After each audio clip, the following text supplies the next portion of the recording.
Willow Creek Springs presents Healthy Living with your host, Joe Grumbine.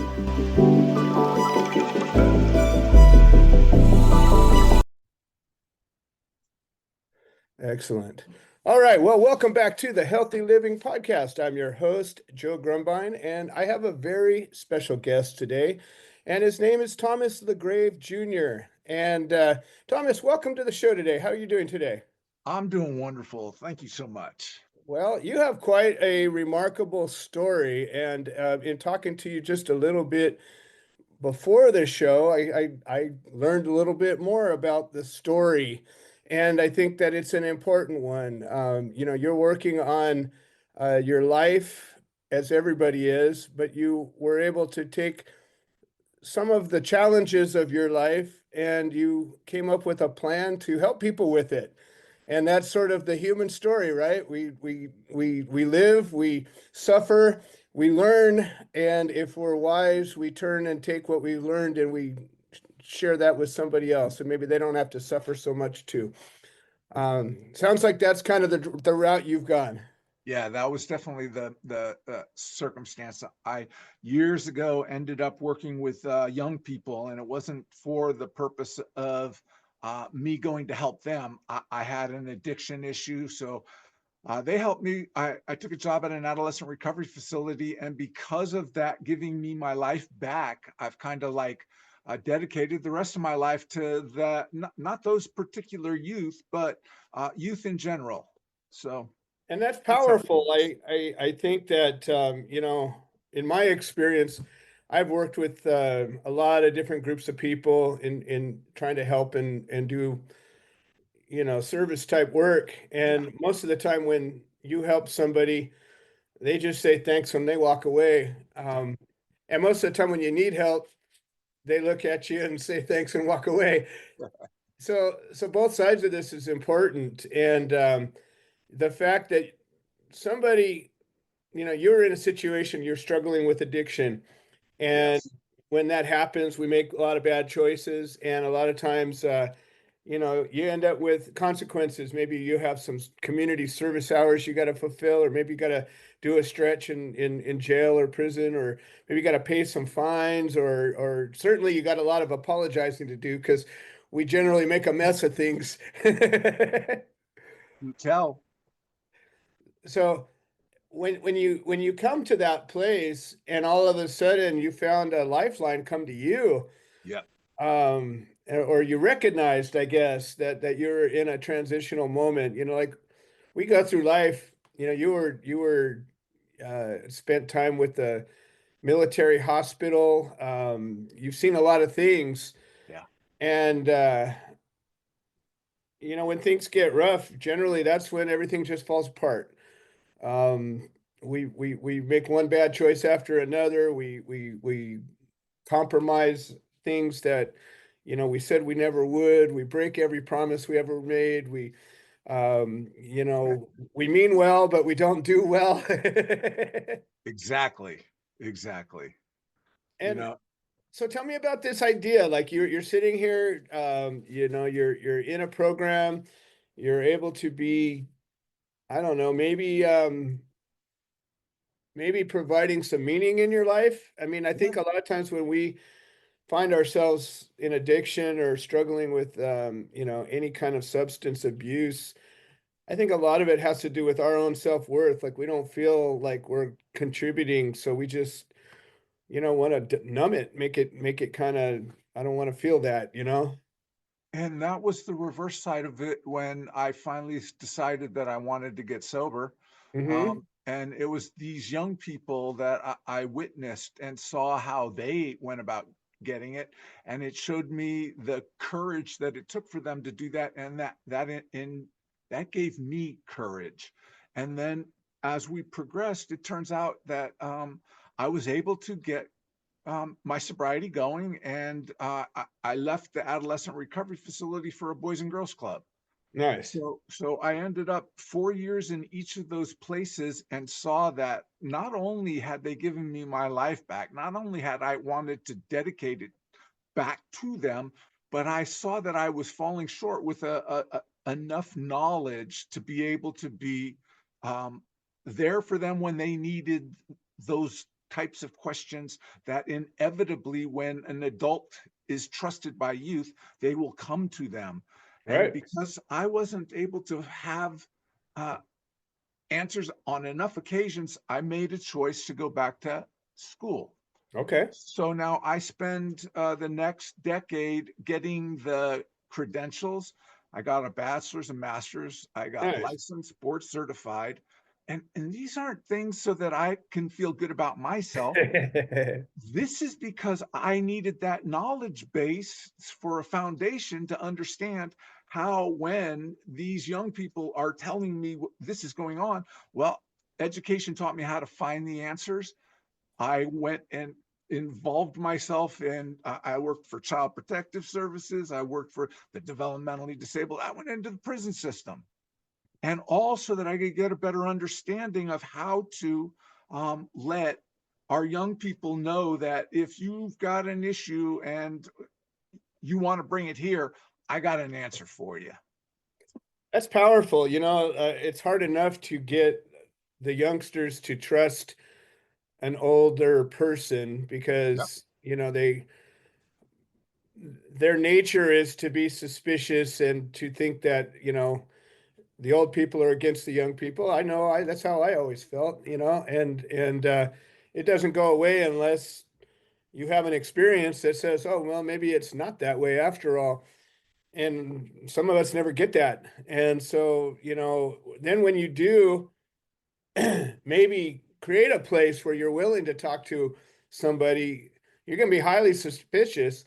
And if they don't act in a way that matches your expectations, you're going to probably turn around pretty quick. If it doesn't line up, you don't feel like, there's a something to gain, or maybe that they're being genuine, or whatever the beef is. And if you don't have an answer, you don't seem sincere, unless you honestly say, listen, I hear you. I just don't know what to do. Let me help and find that answer for you. But even that's weakness. They don't consider you to have a value to them. If you got to go and find the answer, then they might as well go to find the guy that you found, right?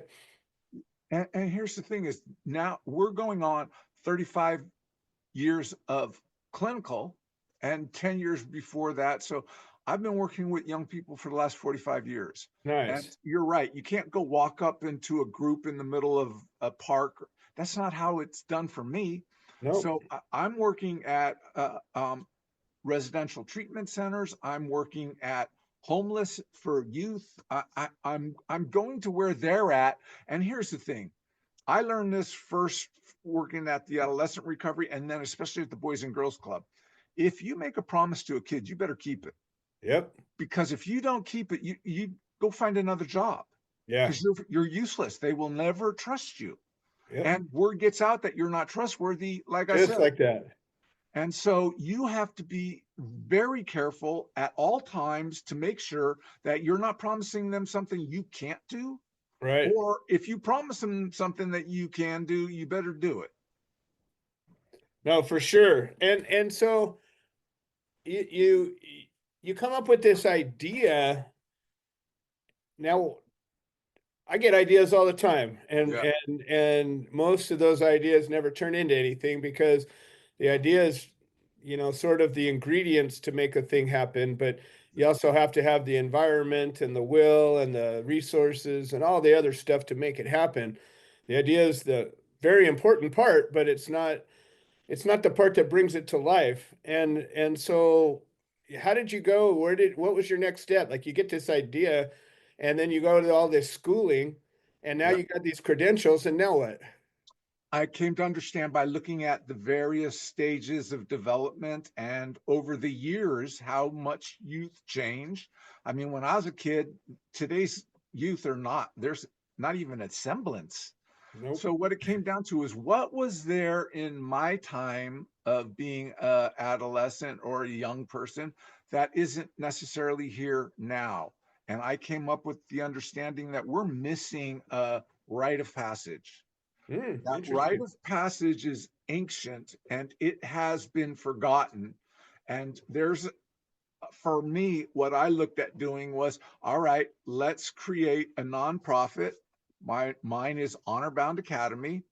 The website, if you ever should want to go see it, is thehonorboundacademy.org. And the reason that you're going to see it in a web page rather than see it for real was I spent the last 15 years trying to get funded and was unable to get somebody to see what I was presenting. And what I had done was made sure that I took this program and I did all the legal stuff so that if you give me money, it's a tax write-off. And Right. at the same time, it's a program that needs to be validated. So I brought it back to academia, the school I went to, and had them verify that what I'm saying can be done is legitimate should you try it, and the probability of you being successful, because until you run it, you can't say that it will be. Absolutely. Yeah, yeah. You have a concept you have to prove still. And there it is. So that my webpage, I have that. Should I be funded by someone as I'm doing this podcast? Somebody sitting there going, well, this is what I've been looking for because I got the money. There's the Exactly. connection, and it's all on that website because it's I feared not being able to bring it to light. So I wrote a book, and in the book I told the story of what we're sharing right now, and at the very end saying that because I was unable to get it funded, I put it in the book for anybody that reads it. All of it's there. I spent a lot of money, a lot of effort, a lot of energy to put this up, and I put it in there for anybody who wants it. Should they not want me, but they want to do their own kind of program? There it is. You know what? 10, 15 years from now, if somebody sees it, I made sure that it from A to Z, it's all in there explained so that you don't have to wonder, well, what was he meaning here? What was he meaning there? Thehonorboundacademy.org is the website. Go there, and everything that I'm sharing with you right now is there. All my resumes, all of my blogs, all of my platforms, everything in one place. That's awesome. And one of the things that or that I've found in running a nonprofit is nobody knows anything unless you tell them. Yep. And you spent all this time in your own head developing this and creating it and writing it, and then when you go to try to share that with somebody, you basically have to start all over every time, and it's a lot of work. No, And no. Well, hang on a second though. But if we were in that stage, I have a handout that is, you know what? I got actually in my back, I think I still got 1,000 of them. I nice. just thrown these things. Now these are narrow, they're Mhm. specific. These are what leads you to ask the questions that you have trouble understanding how. So when I was looking for the money and Yeah. somebody said, well, I don't understand this, and I said, well, go page 3, halfway down the column, this is what I was addressing this is what you're looking for. So Right. I have that, and still 1,000 of them that I can send out. It's just, you're right. If you don't put something in front of somebody that they can tangibly touch, see, and then grasp what you're trying to share with them, it doesn't work. And So that's one of the things that I wanted to do here. And this is one of these things that I'm well aware of your situation. I run a nonprofit, and getting funding to make things happen is, you have to be able to share your story as to why it's important. And then you have to share your capabilities as to, well, if you give me money, what am I going to do with it? That's better than what you would do with it. And you have to be able to show a team of experts. You have to be able to show, all of the logistics that you got, in place. So if somebody handed you $1 million, that you could do something with it, all of those things have to be there. And then you have the challenge of getting all of that in a place. And then every once in a while in your life, you run into somebody who would potentially affect this. And then yes. you have to, it's almost like fishing. Like, you got to throw the bait in front of them, and you got to get it to be the environment to be right. And then hopefully they bother looking for that second. And then hopefully you say everything right, and maybe there's a chance, right? Exactly. And Yeah. that's what I want to give you here right now. And I think Yeah. that The good thing about a platform like the podcast is that once we record it, it's out there. And Right. if we put up a good enough description in the, in the show notes, then the search engines can find those keywords. Yes. And a week, a month, a year, 10 years, 20, 30, 100 years from now, somebody can find this pitch that you laid out. And who knows? It turns on like a lighthouse beacon where, now it's on. But you see, this was what I was contemplating when I did what I did was, yeah, 30 years, I'm gone. Right. My life is over and gone, Yeah, and it's still there, and it exactly. still can be. Thank you for, yes, you understand what was one of the primary driving factors of why I wrote a book and put it in there, just in case I can't see this not being out there.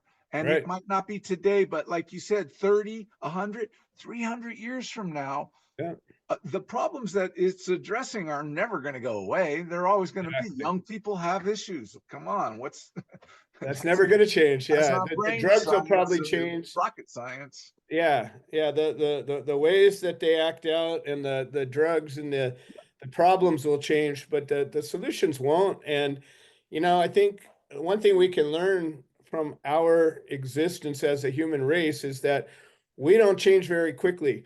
And No, the problems that we had 10,000 years ago, we still have some of those same problems. yeah, And maybe we address them differently. Maybe we the consequences change, but the problems don't. And no. that's why I think it's important. Like you get that you came upon a solution for a problem that transcends the details. Yes. And that's what's important. And I believe the same thing. I run my nonprofit. We deal with what I call therapeutic horticulture. And the idea is get people outside in the garden and it helps whatever they're trying to do. And it's the same sort of thing. I don't care if you do it in my garden, go learn it and take it to your garden, go teach somebody else. It's not about, I have to benefit from what comes. It's like, let's let everybody learn this and get onto a better path. You know what you're sharing too is something that is incorporated into Honor Bound Academy too. I had seen the to put your hands in dirt, into Hmm. nature, and watch its creation and how you can aid it is therapeutic beyond belief.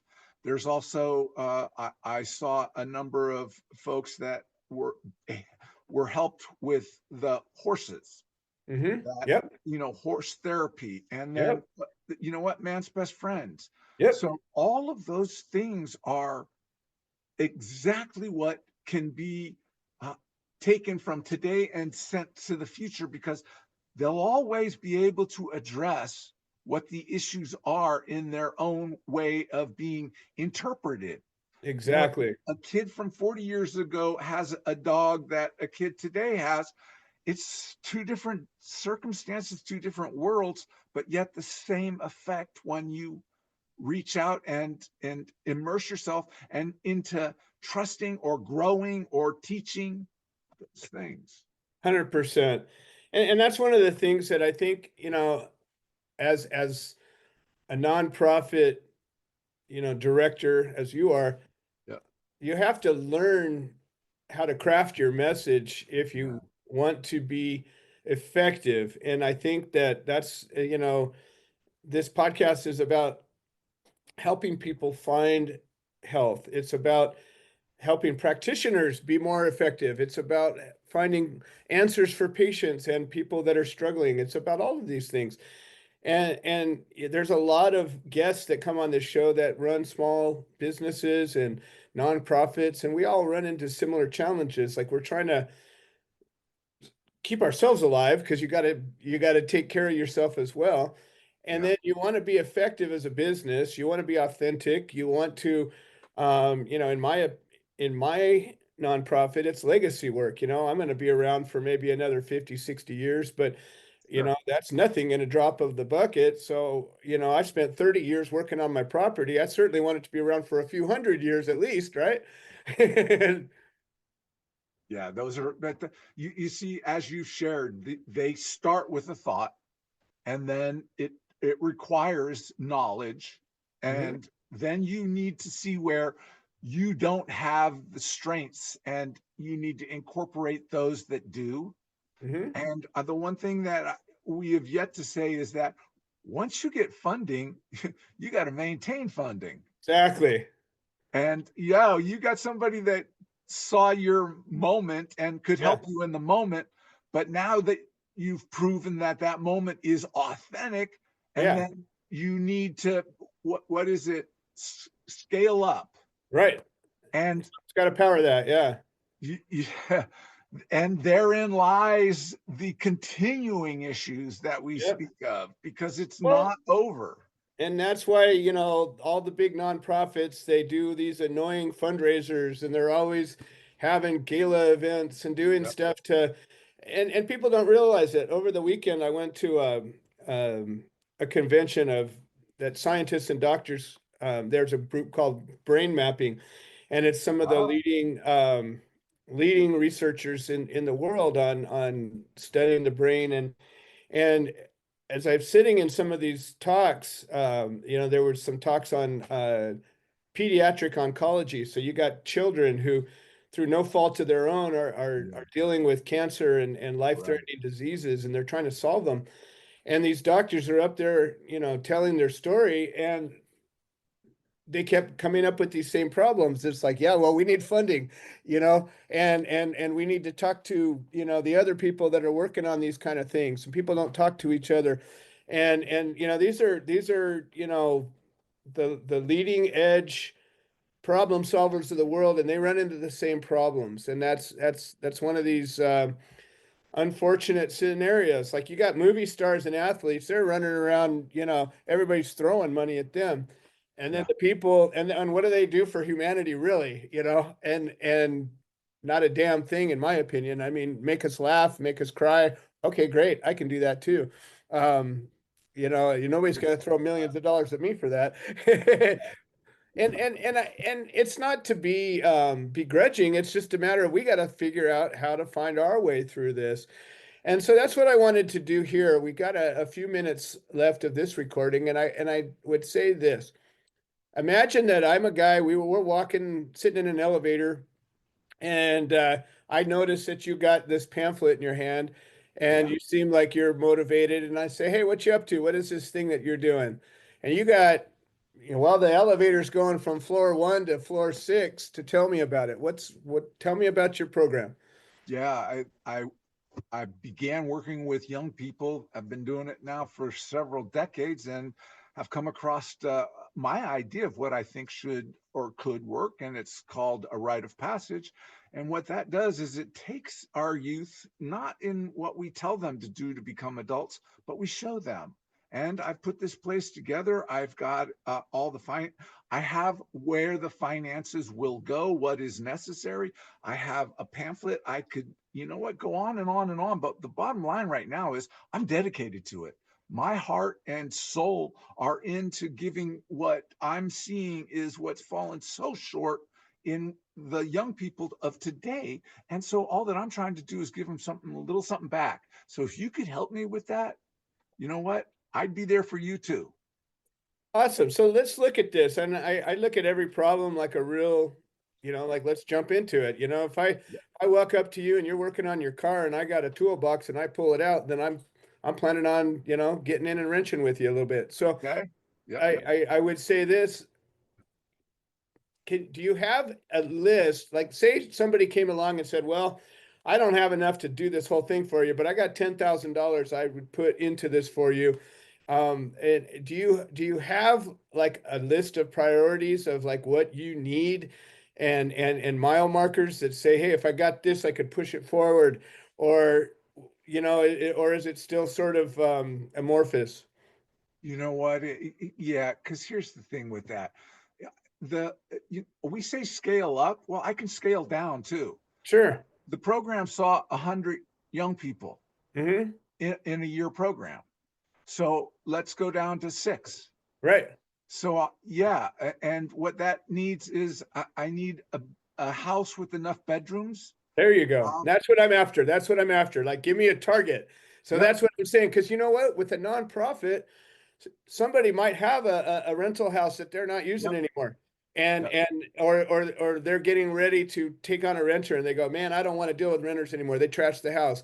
Maybe I want to instead donate it to this guy, get a tax write-off, not Yep. worry about the rent, not worry about all those other things of a landlord tenant agreement.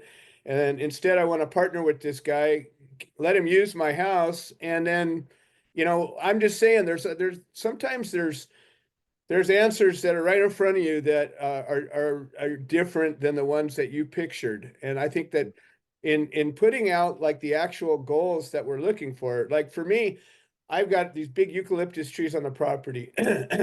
I'm looking for a tree trimmer that'll come and cut these things, in half so that I've got wood I can give away to veterans. That's one of the things I want to do.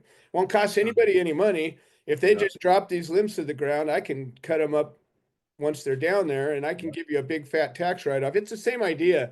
Like if you can Yep. show people how they can help you and what it is that you need. Sometimes people go, well, I don't have $10,000, but I got this other thing that might just help you pretty well. And that's where at this stage, you're the first time that I have had someone mention it in that way. So I now have something I'm grateful for this moment with you, because Excellent. now I will rethink and reapproach. I always saw what I had to do to scale up. I never Yes. thought about what I could do if I scaled down. Yes. And imagine this. Yeah. There's Yeah. a magic moment that you're trying to get to. Yeah. And if you set that moment that it requires 10 people Yeah. to work, then it's going to take a lot longer to get started. What if you had it to where you only needed 2 people to make it work? That's where I'm at. 3, actually. Yeah, I need a yeah, cook. yeah. There you go. So now all of a sudden we're getting to a more reachable target. And then sometimes you find, like, if somebody tells me if I just had 100 acres, I could plant 1,000 walnut trees, and in 20 years I could harvest walnut wood and I would be able to be okay. That's so far reaching. It'd be Yes. difficult for somebody to go, well, let me jump in and be part of that with you, because it's years and years 25 out. years down the road. This isn't that. You're offering an answer that you could begin today. Yeah. And who knows, maybe there's somebody that has resources, maybe they have a troubled child and they say, wow, this guy seems like he might be the answer for my child. Maybe I can help to Okay. sponsor this. Hang on one second, because we got to throw this piece in there. Yeah. This is non-negotiable. Yeah. The age group.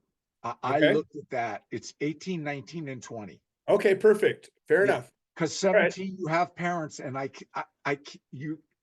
parents have the right to tell me what to do with their kids. Gotcha. At So this 21, is, you're on your way. At yes. 18, 19, or 20, I can come in and bring forth the understanding that can make huge differences down the road, but that's the age. Okay, got it. Perfect. So I'm going to throw one piece out. We're running a little short on time, so I want to make Okay. sure I give you Yep. plenty of time to share your contact information.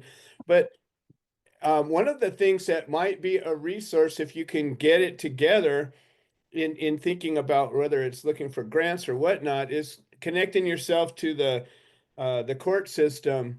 And right there at that transition of juvenile to adult, oftentimes the courts will issue opportunities for these kids to, get a last chance to make something of themselves. And maybe there's a play in that environment for you to reach the kind of people you need and maybe find some funds along the way.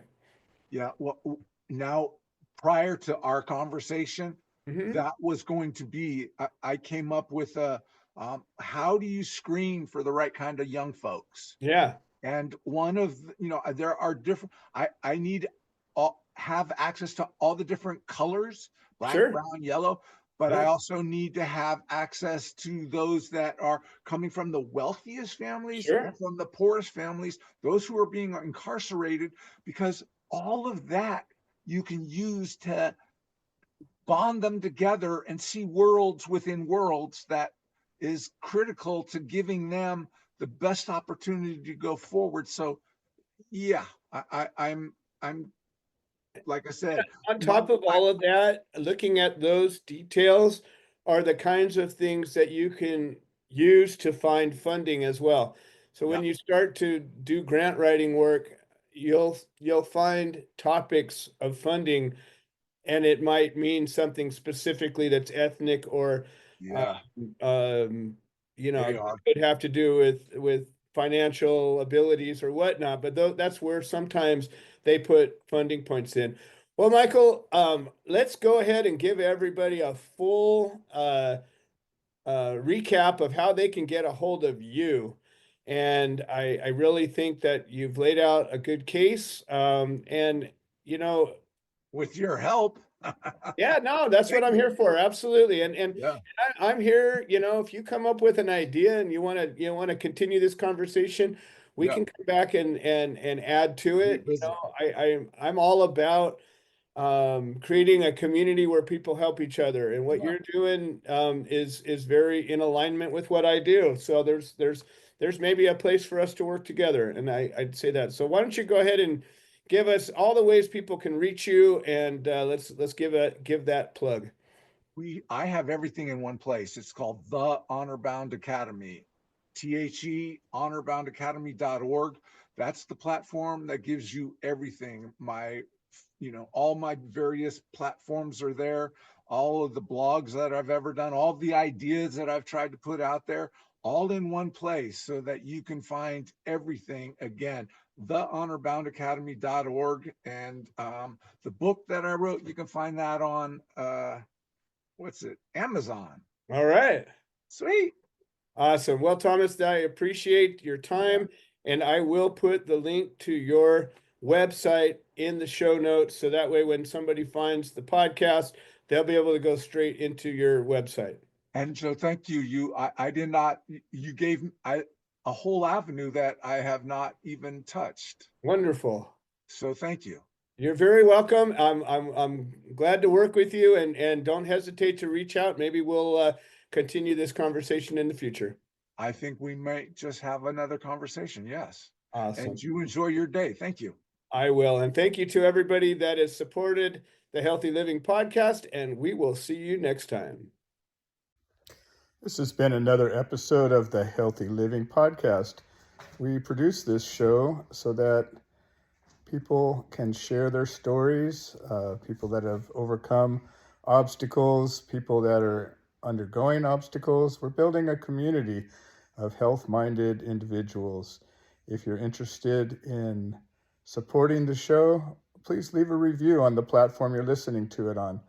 If you're interested in becoming a guest, please send an email to itsjoegrumbine@gmail.com, or you can send a note into the notes section of the podcast. All right. Well, thank you for supporting this show, and we hope you've enjoyed it.